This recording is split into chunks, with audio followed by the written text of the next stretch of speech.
The sky announces the storm. The sun disappears.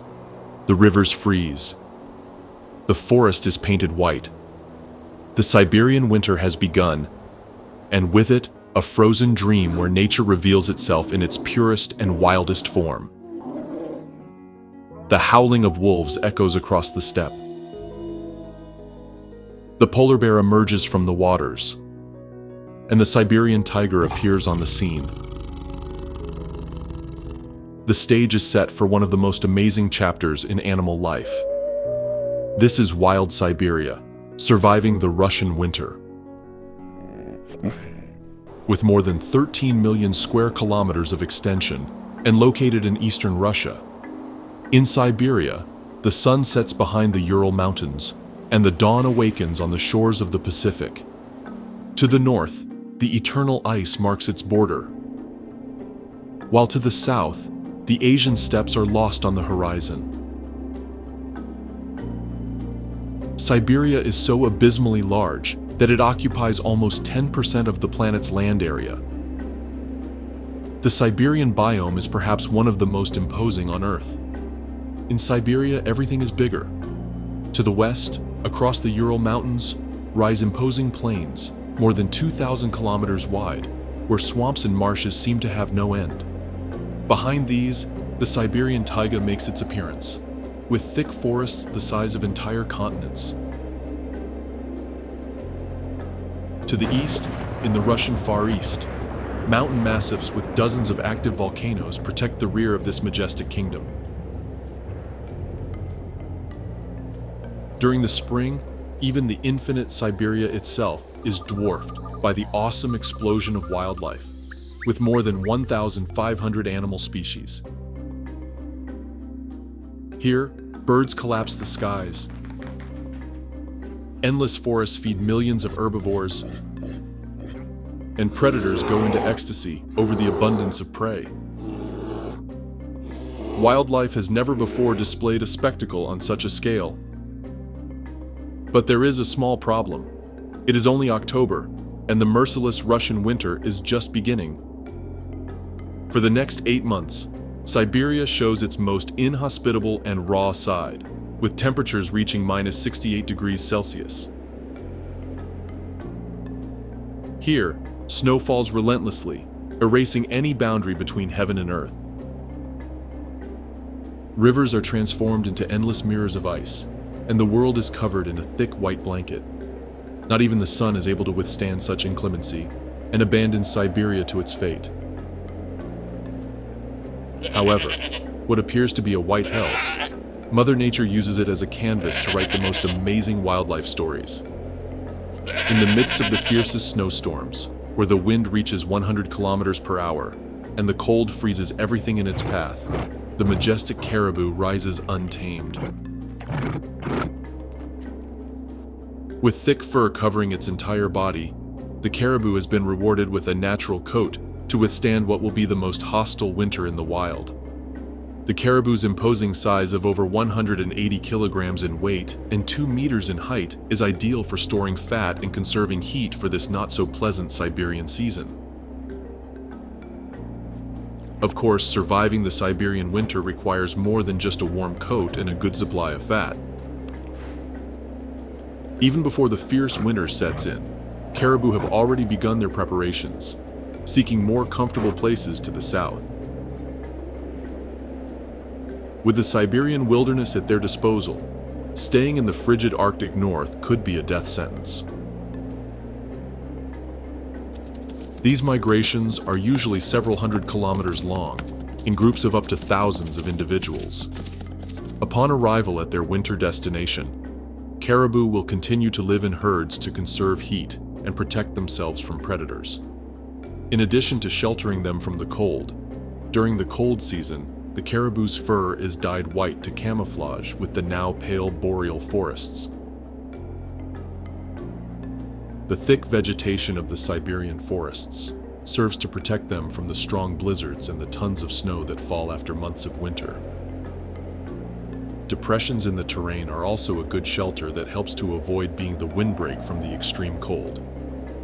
But caribou can't simply stay in shelter all winter. With their stomachs growling, the herds are forced to go out in search of food.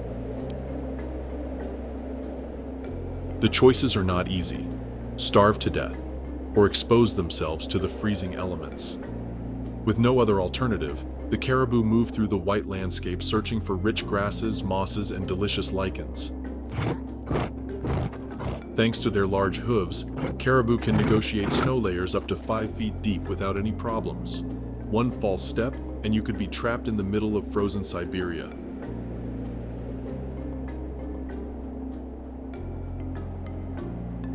Their hooves are also a very handy tool during the white Siberian days.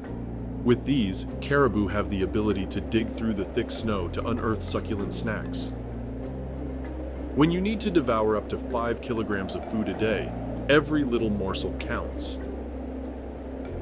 However, since weather conditions are not conducive to shooting arrows into the air and scavenging everywhere, the caribou uses its prodigious nose to locate potential food sources. Where other herbivores would see only white snow, the caribou sniffs out nutritious mushrooms, a delicacy in the midst of this desolate ecosystem. In addition to leading it to find food, the caribou's trained sense of smell helps it avoid being eaten. Just as the caribou is desperate to find food, hundreds of predators try to track down an unsuspecting herbivore to make it part of their diet. Hunting a colossal caribou weighing nearly 200 kilograms of meat could mean food for the entire winter and a guaranteed sunrise in spring. To avoid ending up satisfying the appetite of large Siberian predators, caribou never let their guard down. Thanks to its keen eyesight and hearing, it is able to spot predators at long range, so that the herd quickly makes an honorable retreat. Capable of running at up to 80 kilometers per hour, their large paws will carry them away from danger in a matter of seconds. On the other hand, in an environment as wild as Siberia, you can't always avoid trouble. And sometimes you have to get up the courage to confront the neighborhood bullies. To do this, caribou use their lanky antlers, up to 5 feet long, to ram their predators. Just one well-aimed blow, and peace will return to the herd. However, winter is long and merciless, and wildlife in Siberia gives no respite. So it is inevitable that some members of the herd do not resist the adversities and become victims of the Siberian winter. Many caribou, after a small miscalculation, get trapped in the thick snow, which turns into quicksand, and only spring will free them when the scavengers take advantage of the winter's feast. For the time being, the herd can only continue on its way in the hope that better days will come, when the frozen steppe will once again become green fields, and the forests will once again become a welcoming home.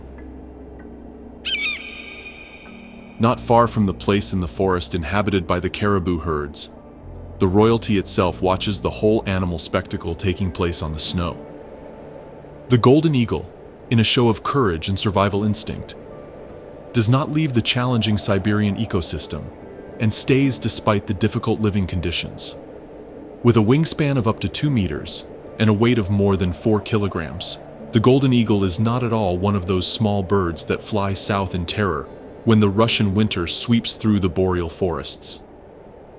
The golden eagle's dense plumage is one of the many adaptations this bird of prey has for surviving the cold Siberian temperatures. Its abundant feathers, in addition to providing convenient thermal insulation, are waterproof to protect it from routine snowfall. Although very accustomed to a solitary life except during the breeding season, during the winter several golden eagles often congregate in the same tree. Like caribou, this behavior is motivated by the mere interest of preserving valuable body heat. No matter how much it is snowing, the golden eagle's stomach cannot be put on pause for the winter, so staying in the comfort of its shelter is not an option. With its keen sense of sight, the golden eagle is able to spot potential prey up to 3 kilometers away. This, in a place where the sun has gone away, never to return, is an unparalleled advantage. However, despite being a fierce bird of prey, winter also brings its challenges for the golden eagle. During these months, prey is not particularly abundant. So the eagle must take every opportunity to put something in its mouth. Adapting to the new reality of its environment, the golden eagle looks for smaller prey which represent a good amount of nutrients, relatively, without much work. With the golden eagle soaring through the sky, it is best for rabbits, hares, and small rodents to hide, because in just seconds they can go from walking across the icy meadow to being trapped in the golden eagle's long talons, dozens of meters above the ground. After traveling several kilometers in search of a hot meal in the middle of inhospitable landscapes, the golden eagle spots potential prey. With it in its sights, swooping down at more than 200 kilometers per hour, there is usually nothing for the helpless prey to do. The golden eagle catches it with its sharp talons and kills it with a peck on the back of the neck. Although capable of flying up to hundreds of kilometers a day during spring and summer, in winter, the golden eagle must limit its flight time, as weather conditions are not very helpful. Unable to cover long distances in search of food, the bird often has to stay on an empty stomach. In its now not-so-long flights, the golden eagle not only tries to spot potential victims for its fierce talons,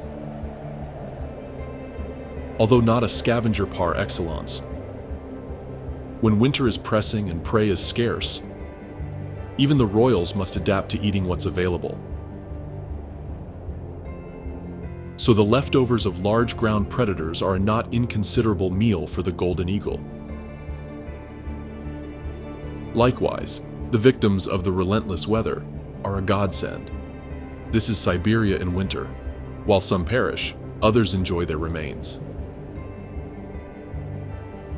Although it inhabits one of the wildest places in the world, the golden eagle's flamboyant flying skills, as well as its sharp talons and tenacious beak, place it at the top of the Siberian food chain. Although when spring arrives, it will have to guard its nests from invaders. That's another story, and for now, the eagle is only focused on surviving the harsh Russian winter. But to survive the Siberian winter, it is not mandatory to have sharp claws and rule the skies with an iron fist, as the golden eagle does. The secret for other species that inhabit Siberia lies in their ingenuity and determination. Such is the case of the not at all fearsome Arctic hare. Similar in appearance to a rabbit, but with shorter legs, the Arctic hare is perhaps one of those species that we would least expect to find in the middle of the Siberian tundra. But we should not be fooled by its unthreatening appearance. The Arctic hare is a survivor of the Russian winter. Its thick layer of snow-white fur is the perfect coat to withstand the sub-zero temperatures of its unwelcoming habitat. Underneath all that warm fur, there is also a thick layer of fat that accounts for up to 20% of its weight. The Arctic hare will stay warm during the winter at any cost. Part of the advantage of being a small mammal of no more than 70 centimeters and 6 kilograms is that without any problem, you can build a comfortable home for the winter. While giant caribou have to make do with sheltering under leafy trees, Arctic hares get down to work, or rather pause to work, and build cozy burrows that help make winter a little more pleasant. Although it would appear from its appearance that, having a good layer of fat and a comfortable shelter, it is ready to enter a deep winter sleep, the Arctic hare does not hibernate, remaining active throughout the long Russian winter. It is not for nothing that the Arctic hare has this name, with small limbs that minimize heat loss, and large paws to move smoothly over slippery snow in the middle of the icy tundra. The Arctic hare is simply in its element. Of course, their whitish fur is no coincidence at all. At the moment when the Siberian landscape is dyed white, the Arctic hare performs its winter molt, which makes it almost imperceptible to predators. When hunger strikes, even knowing that outside its comfortable burrow there are countless wild predators waiting, the Arctic hare plucks up its courage and goes hunting for lichens, mosses, shoots, and even tree bark. Although in summer the Siberian ecosystem is much more generous in terms of food for the hare, these small snacks provide the necessary nourishment to get through the difficult winter. For the Arctic hare, the perfect companion to a succulent moss is a refreshing handful of snow, as these small mammals, in the absence of water, can hydrate themselves with the most abundant resource in Siberia at the moment.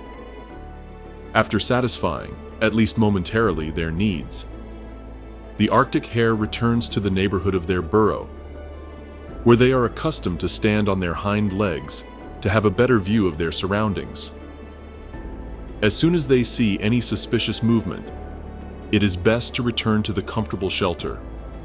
Despite having a slow metabolism that allows it to reduce dangerous foraging trips, as well as a white coat that makes it almost invisible, this is Siberia, and here no species is safe from becoming part of the diet of voracious predators. As the days progress and food becomes scarcer, the Arctic hare must move farther from its burrow, and hungry carnivores, increasingly desperate, are on the prowl. When you have the unthreatening size of a rabbit in the middle of the Siberian wilderness, the list of potential predators is long.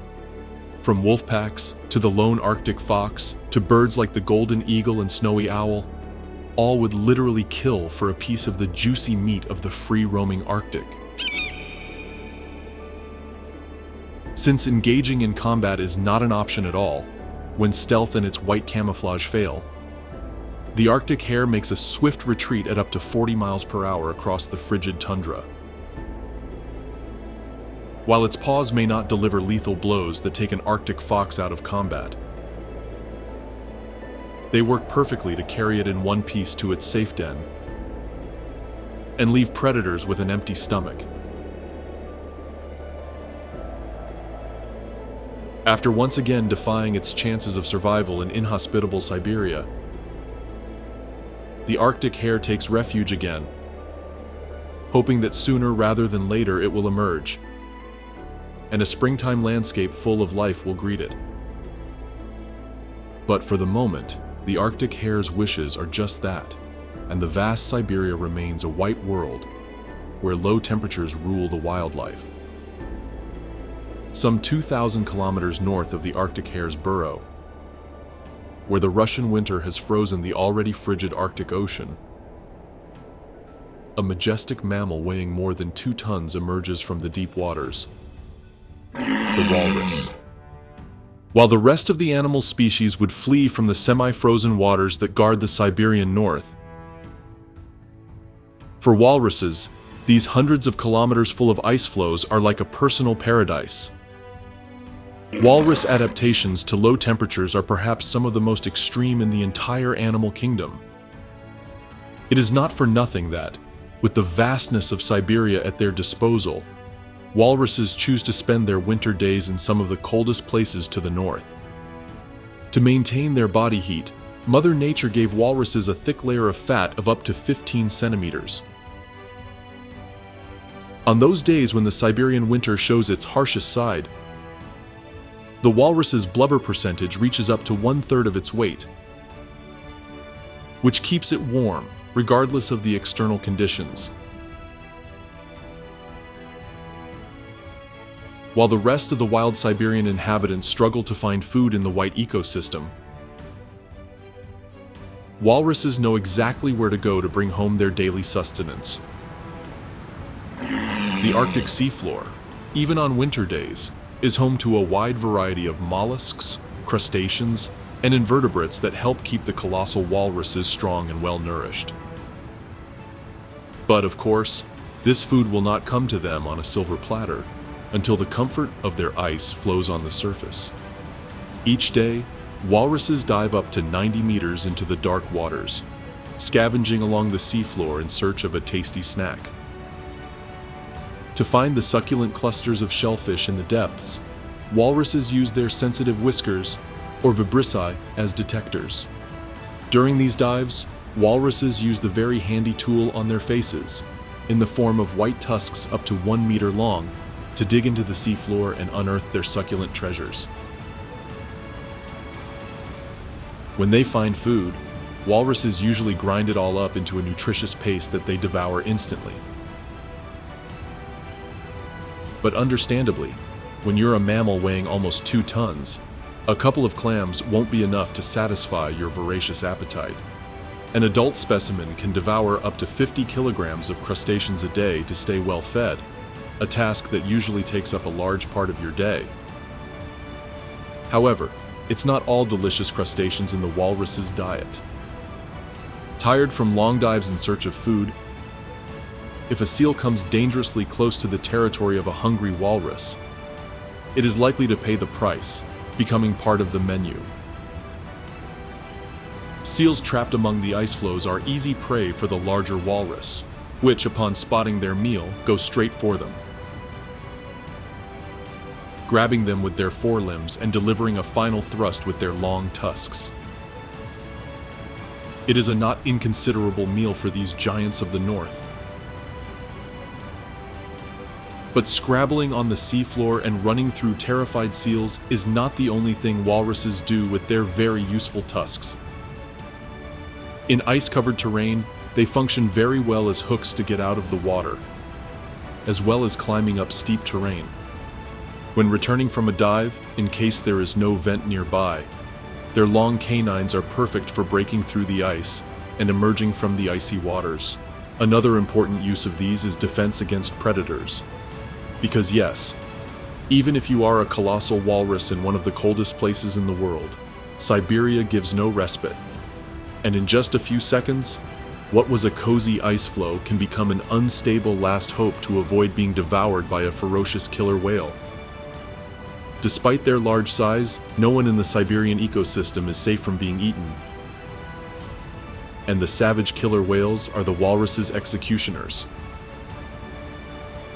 To protect yourself from them, it will not be enough to land on small ice floes. Because, with their gigantic size, the killer whales can easily overturn them.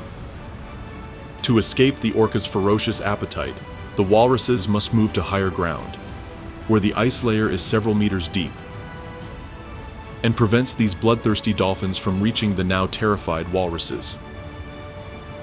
The walrus's adaptation to the freezing temperatures is such that, while the rest of the Siberian species only think about survival, walruses, let's say, feel the love in the cold Arctic air.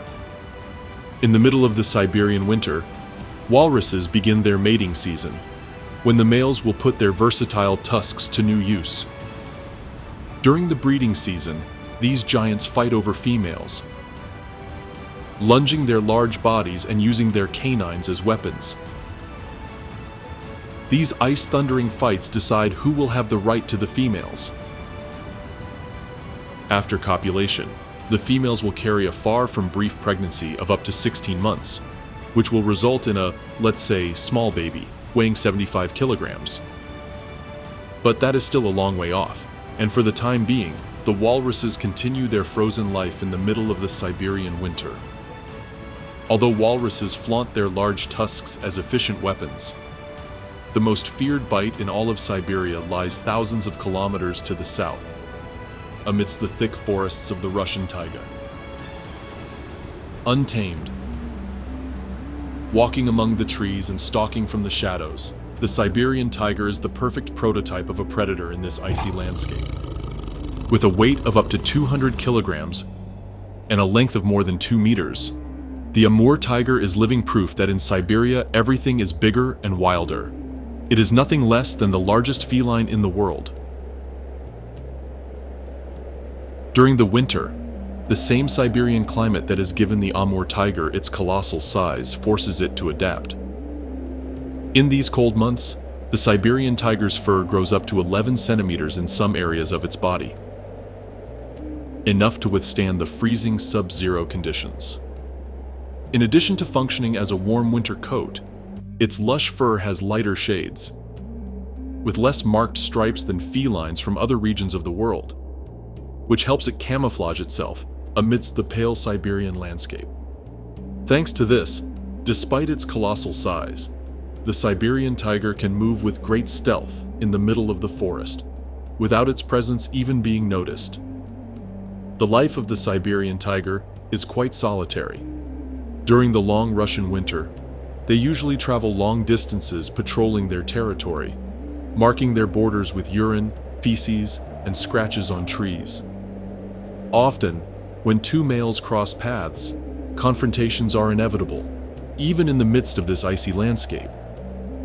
With the cold under control and its domain free of outsiders, the Siberian tiger must solve another of the great challenges of living in Siberia during these sub-zero months.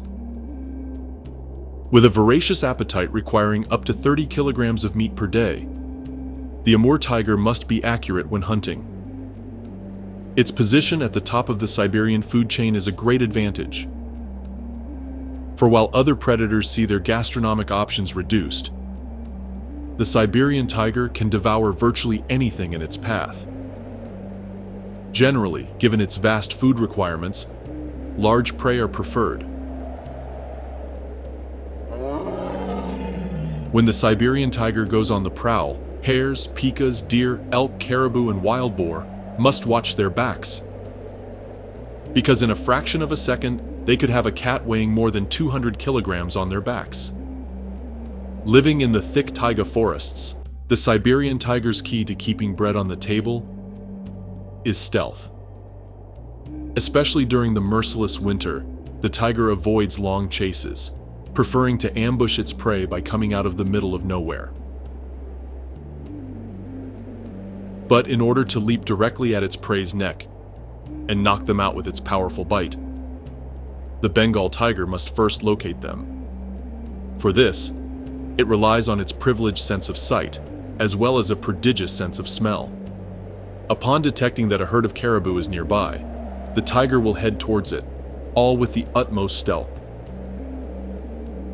The tiger's strategy is usually to wait patiently hidden in the vegetation and jump up to 5 meters straight to the prey, which it prepares to dine with a powerful bite straight to the neck. In case it does not succeed in the first attack, the Siberian tiger has no problem in starting a chase that will inevitably end with it devouring a juicy cut of meat. With its gigantic and powerful paws, the Siberian tiger moves at up to 80 kilometers per hour, even on the unstable snow that covers the entire landscape. But it's not just herbivores that have to watch their backs when this colossal feline takes to the ring. The Siberian tiger's super predator status means that even predators accustomed to tormenting other species will step into the shoes of their prey. From the gigantic black bear to the wild lynx to the dreaded wolf packs, all may end up on the menu of the undisputed king of the Siberian forests. Although thanks to its imposing size, the Siberian tiger can easily withstand the harsh winter, its life is about to get better. After long months of endless snowfall, frozen rivers, and desolate forests, spring is on the horizon, and wildlife will explode in every corner of vast Siberia. For the Amur tiger, this means an abundance of prey and the beginning of the breeding season, when males will be more than happy to pull out their tricks in the ring to woo a fertile female. With Siberian spring, we are on the doorstep of perhaps one of the greatest wildlife spectacles on the entire planet. After countless months in darkness, and under the yoke of low temperatures, Siberia awakens from its winter lethargy. Like a giant stretching its limbs after a long sleep, everything is gradually returning to what might be called normality in other parts of the world. But here, with 9 months of harsh winter, it is the exception. With the slow but steady rise in the thermometer, the thick layer of snow melts, revealing a green blanket that sprouts with force. The rivers once icebound now sing a melody of freedom, while the first rays of sunshine tinge the forests with gold. On the horizon, thousands of people exiled by the cold start their return. Migratory birds collapse the sky, filling the air with their songs, announcing the arrival of a new reality in wild Siberia. It is probably the greatest expression of wildlife ever seen in this region, accustomed to the abuse of a merciless winter. What only a few weeks ago was a white kingdom, where wildlife, against all odds, barely survived, is now a paradise on Earth, where in every corner lies the miracle of life. Of course, only the species that stayed to endure the cruel winter and experienced firsthand its inclemencies can fully appreciate this other face of Siberia. Among these survivors, on the borders of the boreal forests and the vast steppe, are the black grouse.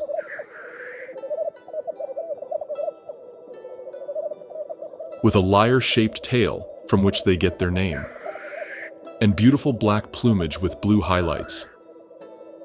The black grouse is proof that Siberian wildlife comes in many different forms, each with its own charm.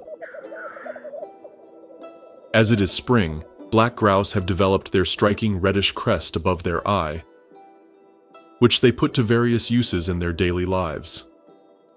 Although at first glance the black grouse may not seem to have what it takes to survive the long Russian winter, being birds of no more than 60 centimeters and 2 kilograms in weight, they hide their many cards up their sleeves, or rather under their feathers, to withstand the difficult living conditions of the Siberian winter, and witness the long-awaited arrival of spring. After spending months roosting in large flocks in the treetops, feeding only on conifer needles, the black grouse are eager to enjoy the new season of abundance and splurge in their little corner of Siberia. With the melting of the snow, endless steppes are discovered with hundreds of kilometers of fresh vegetation available for foraging. It's quite a feast in contrast to the austerity previously brought on by winter. With Siberia showing its more fertile side, the diet of the black grouse becomes more varied, with berries, shoots, stems, and shrubs. Unlike migratory birds that return after long journeys, black grouse are quite sedentary, usually living in areas of between 10 and 20 square kilometers. And with the abundance of food provided by their small neighborhood in Siberia, they have no intention of seeking new horizons. During the day, black grouse will spend long hours foraging in the vegetation, devouring all sorts of gifts left behind by the snowfall. When night takes over the steppe, black grouse often go to nearby trees to take shelter from potential predators. This is the great advantage of living right on the boundary between the lush boreal forests and the now providing steppe. Just as the black grouse are fascinated by the great changes that the Siberian spring has brought, predators are more than happy for the abundance of prey. And this, of course, can include a juicy rooster with almost 2 kilograms of meat. Species such as golden eagle, fox, or wild boar will be more than happy to add a black grouse to their menu. So these birds should be on the lookout for any suspicious-looking movements. Despite being a relatively small bird, the black grouse will not be easy prey to subdue. If a predator wants this rooster on its table, it will have to work hard to catch it. When a threat comes dangerously close to the black grouse, it, honoring the fact that it is a bird, sets its wings in motion, and with a short, low-altitude flight, escapes the danger. Except for the many predators that dream of a piece of the black grouse, spring is one of the most eagerly awaited seasons for these birds. With the blooming of plants throughout the vast territory, for the black grouse, love is in the air, and there is no better way to celebrate it than by finding a fertile female to enlarge the family. The mating ritual of the black grouse is really fascinating.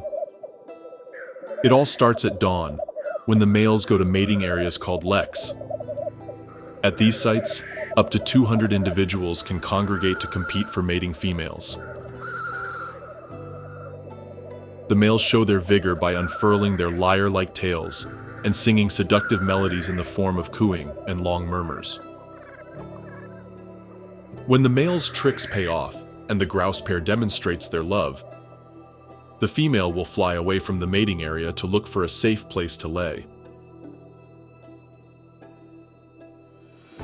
Usually the nest is an excavation in a place with tall vegetation or at the foot of a tree.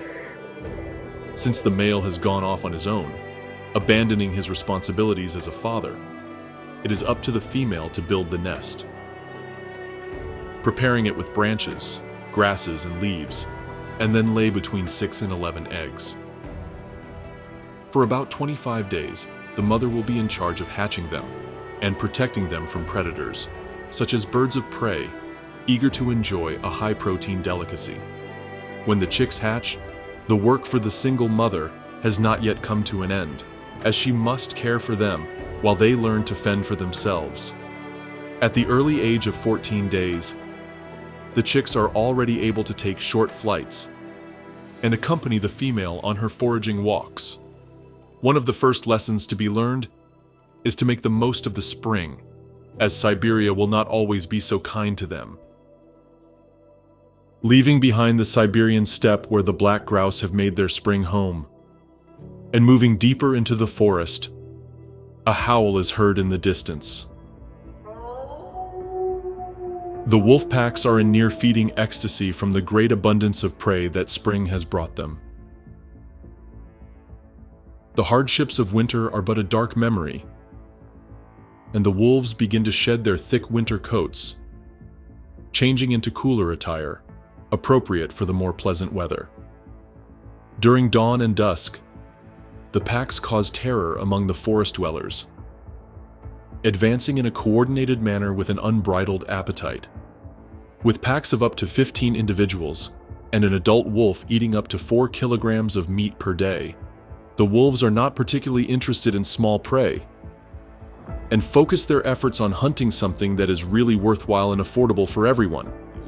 These wild canines target species such as deer, elk, wild boar, and muskoxen.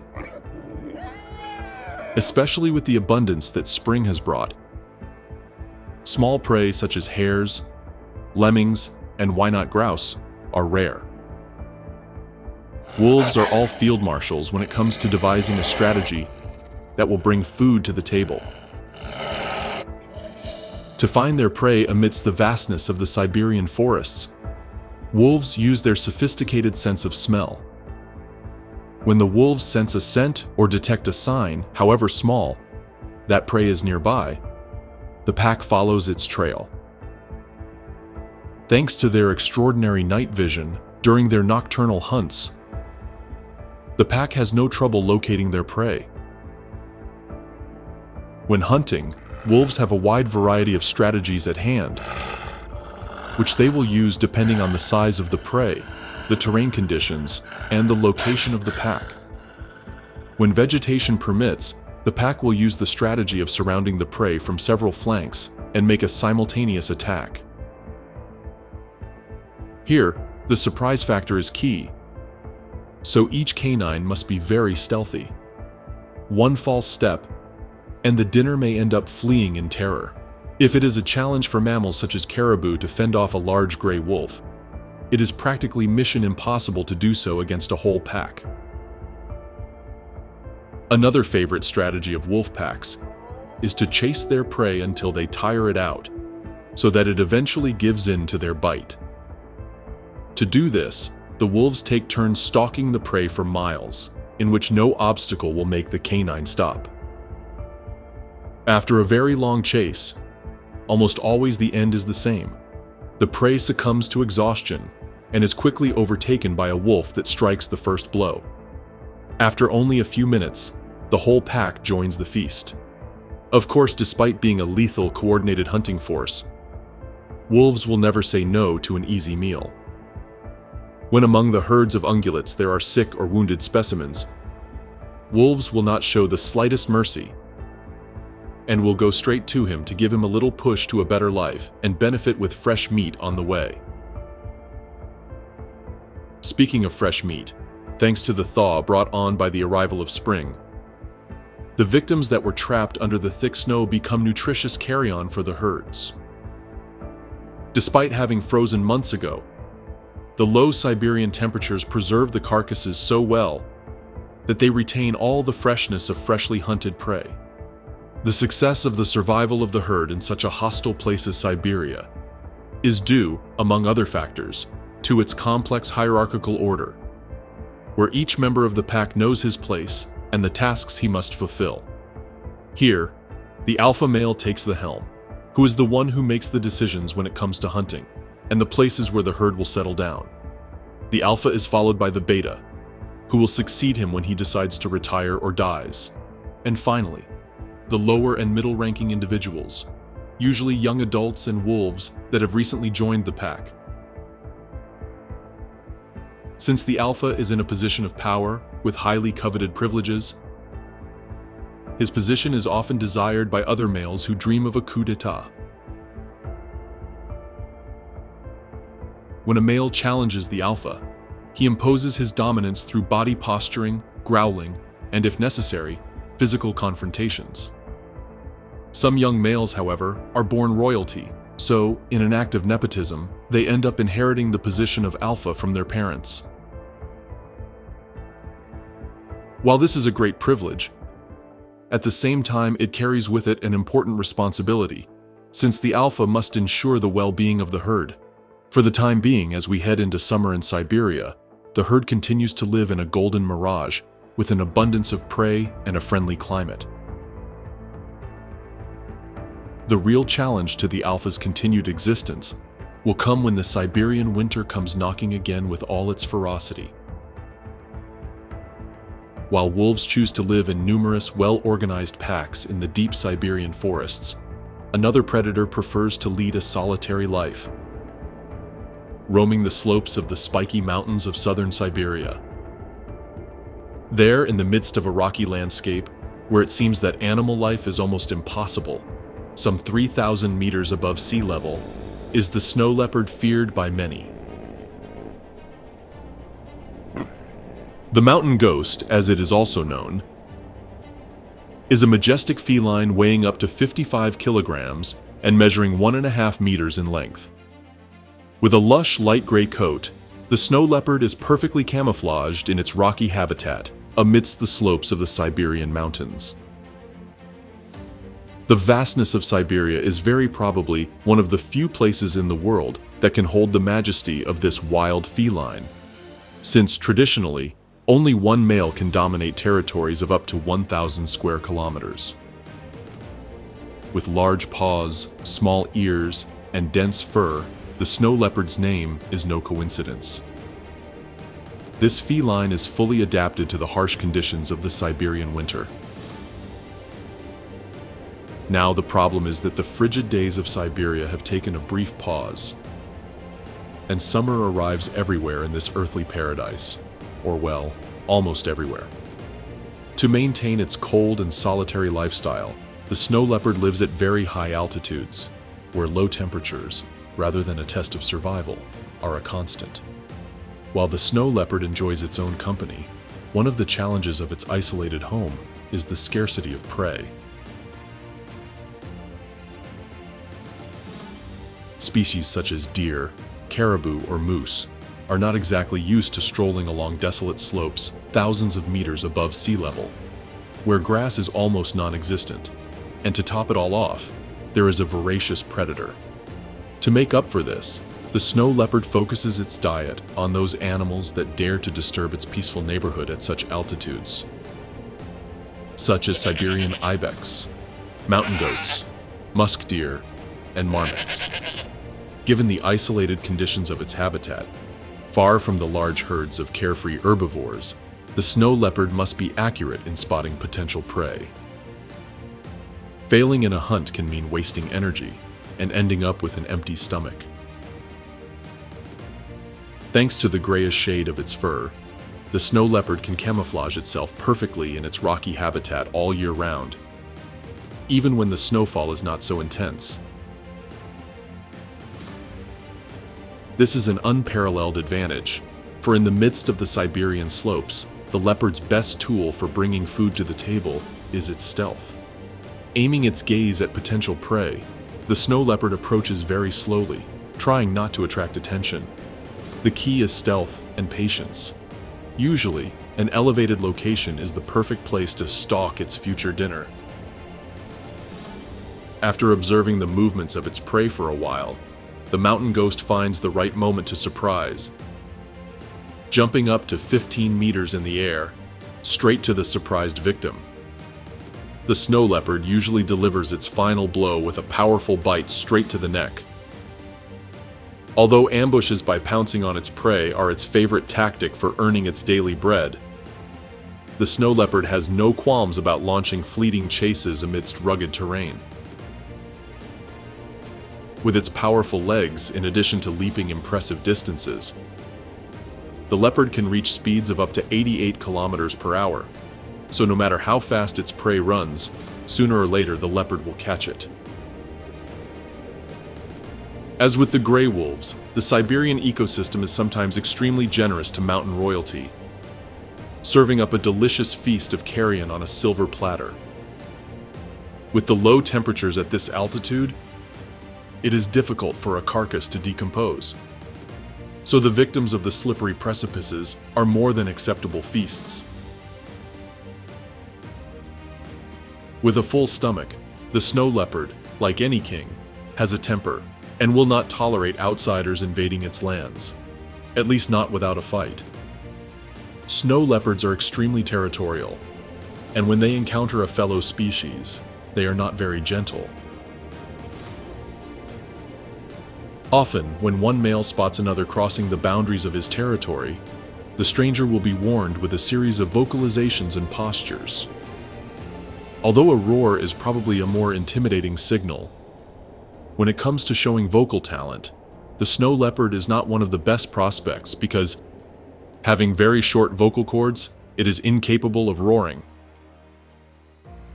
Most of the time, however, the warnings are heeded, and the invader turns around to go back the way he came. With all the vastness of Siberia available, why start a duel of titans where one of the two will probably perish? However, sometimes warnings fall on deaf ears, especially when a fertile female is at stake, or a feline seeks, with nothing to hide, to expand its territory. When this happens, only the giant Siberian mountains are the spectators of a savage fight to the death. In contrast to the pale gray fur of the glorious snow leopard, south of eastern Siberia, where the Ural Mountains are literally a world away, in the placid summer waters, the colorful mandarin duck enjoys a revitalizing swim. While majestic Siberia is home to wild giants such as walruses or the Amur tiger, it is also the comfortable habitat of the tiny mandarin duck, one of the world's smallest waterfowl. Weighing just 450 grams, and with a wingspan of no more than 75 centimeters, the mandarin duck proves that Siberian wildlife also comes in small jars, of course, while remaining impressive. The mandarin duck is a species that epitomizes the beauty of Siberian wildlife. Even in the midst of the lively summer ecosystem, this small bird cannot go unnoticed with its vivid colors. With a small red beak and a large white crescent above its eye, the mandarin duck looks like a species from the tropical regions of the planet, where Mother Nature has set no limits to its imagination. The mandarin duck's chest combines shades of purple and white, with reddish flanks and orange feathers, giving it a unique appearance, even in a place as full of life as Siberia.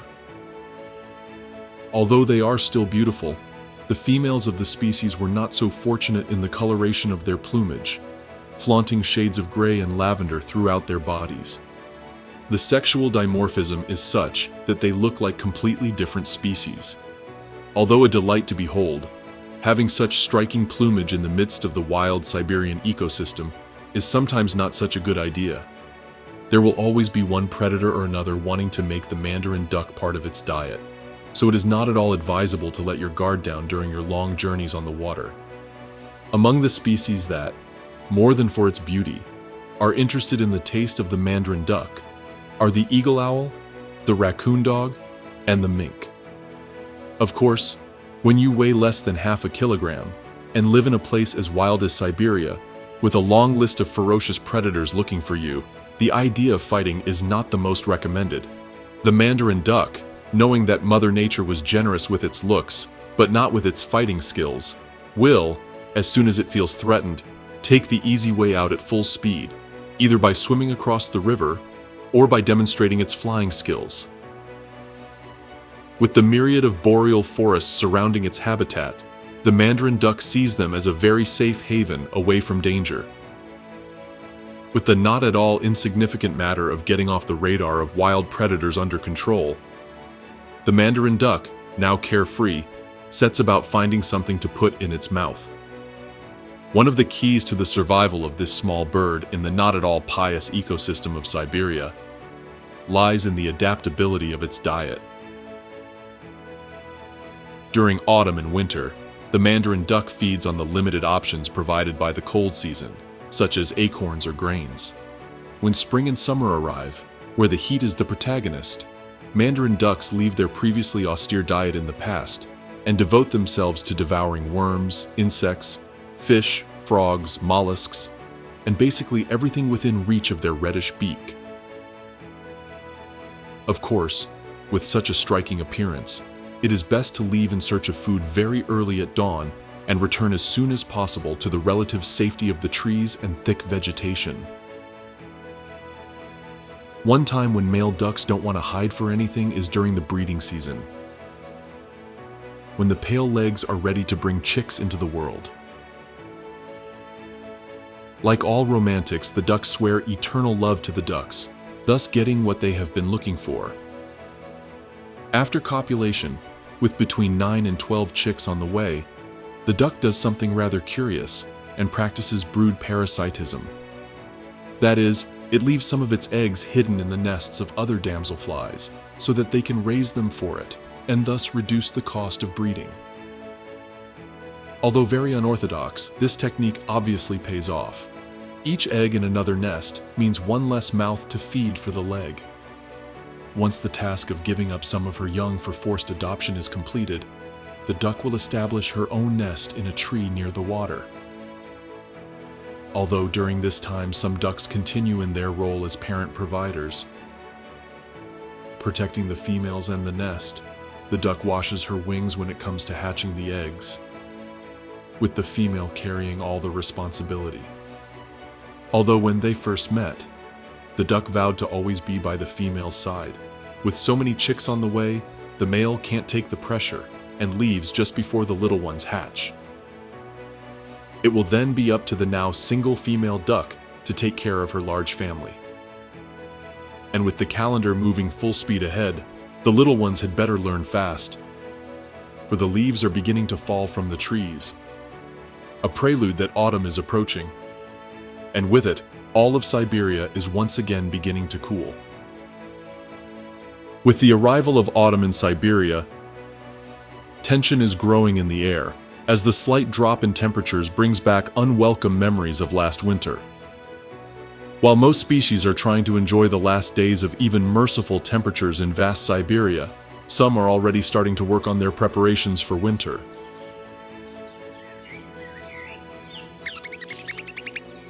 Such is the case of the well-planned Siberian squirrel, which, as soon as it senses the slight drop in temperatures with the arrival of autumn, has no time to lose, and gets down to work.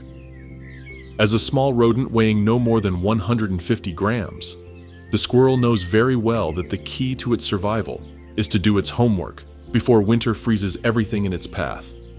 First of all, to make sure she doesn't spend the winter out in the open, which, of course, would mean an icy end for this little one. She has to build a cozy home to protect her from the bitter cold.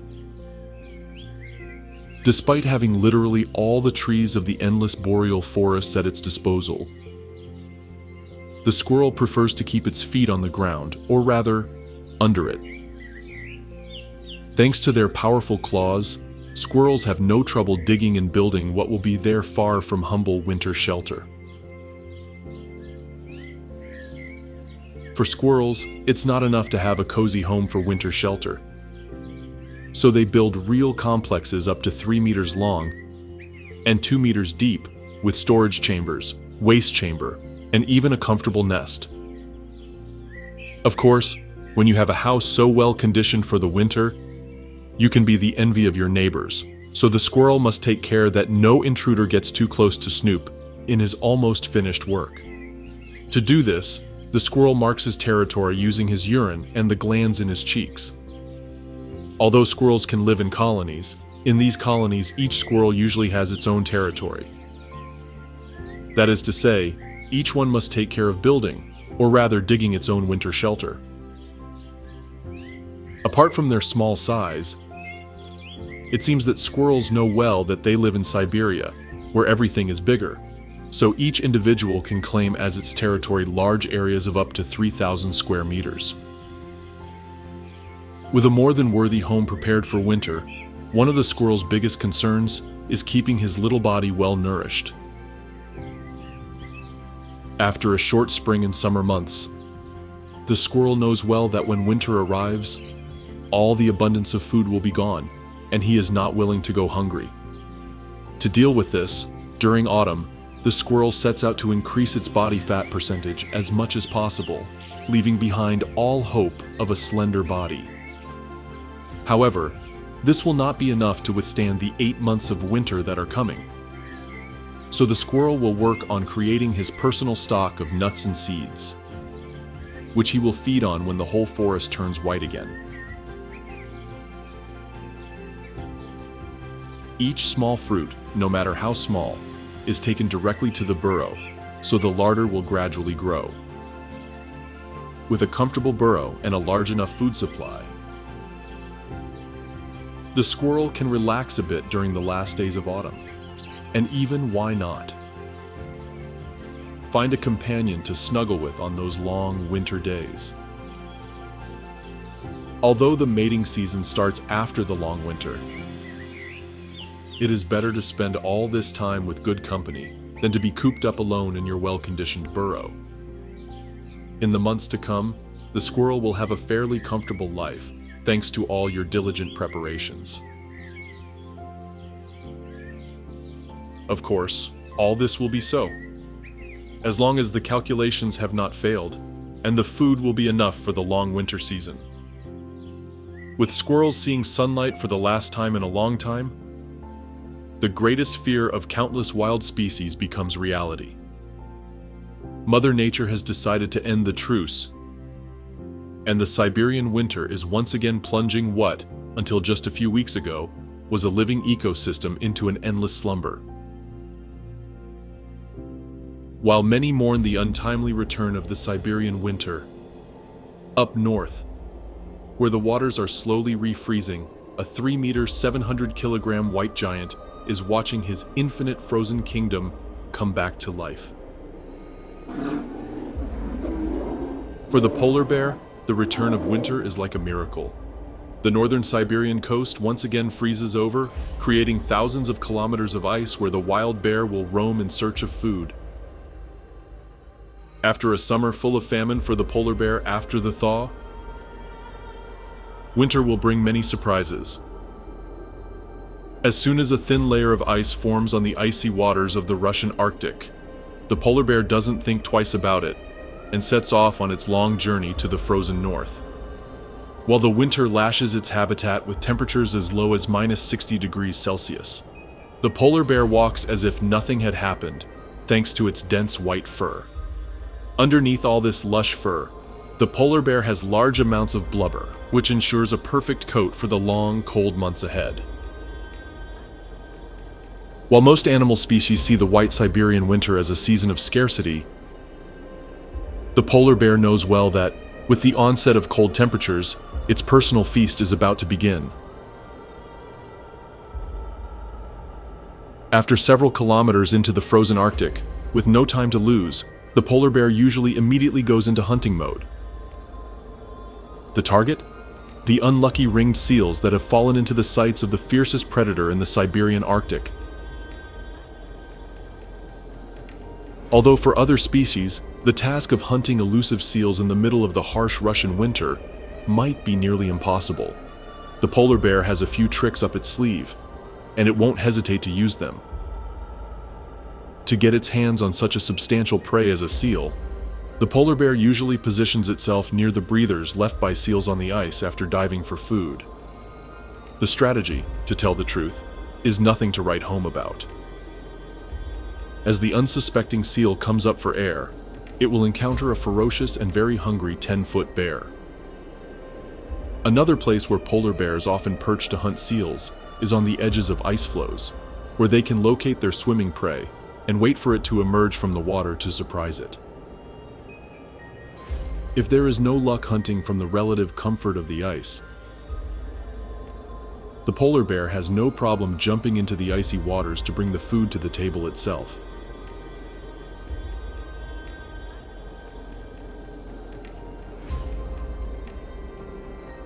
Thanks to its huge paws, in addition to being able to walk on ice and snow, the polar bear is a prodigious swimmer. A bear can even swim distances of up to 90 kilometers in search of food. But it's not just seals that have to watch their backs when the polar bear goes hunting. With a voracious appetite that can gobble up to 40 kilograms of meat a day, polar bears torment waterfowl, shellfish, fish, and even giant walruses can end up on their menu. One event that shakes the entire vastness of the Siberian North is when two males cross paths. In this situation, peace is usually not an option, and the huge white bears begin to fight for prey, territory, or, during the spring, to mate with a female.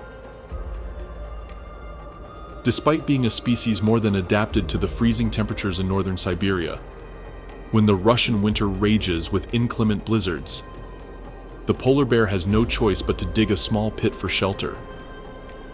When the weather is relentless, the polar bear can even spend days without leaving its rudimentary den. Of course, the definition of good weather for the polar bear is quite different from the rest of the Siberian wild inhabitants. And with hundreds of seals roaming around, staying at home is not the best decision. Especially when you know you have to make the most of the winter, as summer will come with its challenges.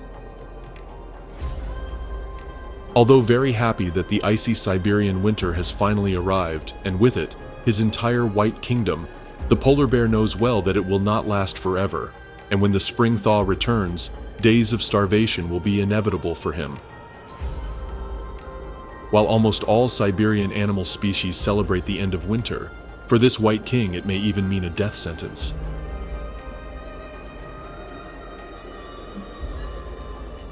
As a result of global warming, winters are becoming less predictable each year, so when the waters melt, the polar bear is uncertain when it will return to its frozen paradise. But Arctic melt is not the only threat facing this voracious northern predator. Water pollution is a reality that is changing its ecosystem. Activities such as oil exploitation and mining each year release hundreds of tons of waste into the polar bear's habitat, exterminating all marine life in the area and consequently forcing the bear to seek new destinations. Poaching of the species is another challenge for these Siberian giants. This practice wipes out about 200 bears a year. With approximately only 26,000 polar bears remaining in Siberia, the species' days could be numbered. In Siberia, for hundreds of years, polar bears have been brutally hunted for what, for some, is a luxurious pelt.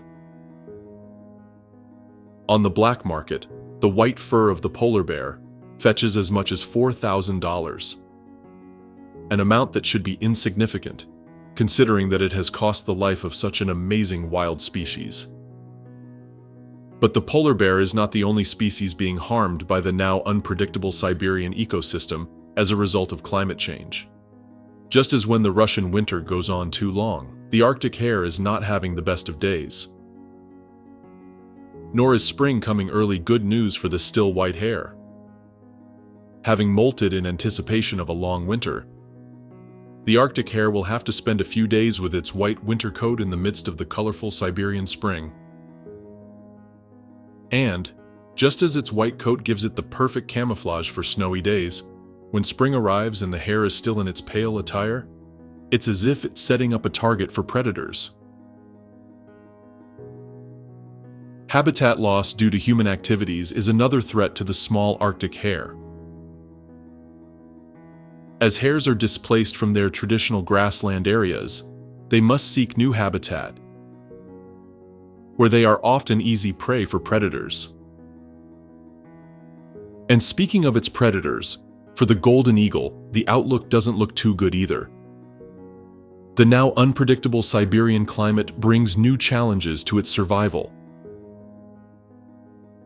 While in the fierce winter it faces a shortage of prey and freezing temperatures, the Siberian summer is hitting some areas of this vast territory harder and harder every year. Forest fires are even becoming more frequent in what were, until recently, thickly snow-covered forests. It is estimated that, if current trends continue, by 2080, the breeding areas of the golden eagle in Siberia will be severely reduced, raising the question of extinction. Even the largest predator in all of Siberia, the glorious Amur tiger, has seen its habitat become increasingly hostile.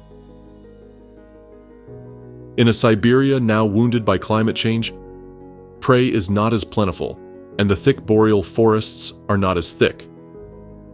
With the deterioration of its habitat, the Siberian tiger is forced to migrate to other areas, where, on many occasions, encounters with humans are more frequent, and end up with one of these majestic felines injured or even passing away. Not even the isolated walruses in the north are exempt from the effects of global warming.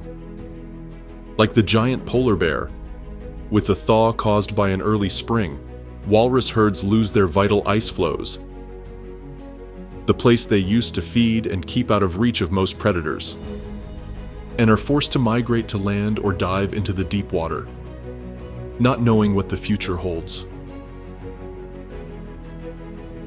Although the challenges are great for Siberian wildlife, the good news is that these species have already demonstrated their courage and will to survive despite countless adversities. However, to achieve effective changes that will help preserve one of the richest ecosystems on the planet, it is necessary to promote policies that will heal the wounds of climate change, reducing activities such as oil exploitation and mining, and stopping the poaching of animal species. With the support of all of us, we can be the voice of these endangered species and help protect the wild Siberia. Have you marveled at the wildlife stories of Siberian creatures? Then don't leave without leaving your like to support the channel. Also, if you are interested in helping us in our fight for the preservation of wildlife in this majestic corner of the world, you can share this video with your friends and subscribe to the channel. See you next time with more wild stories.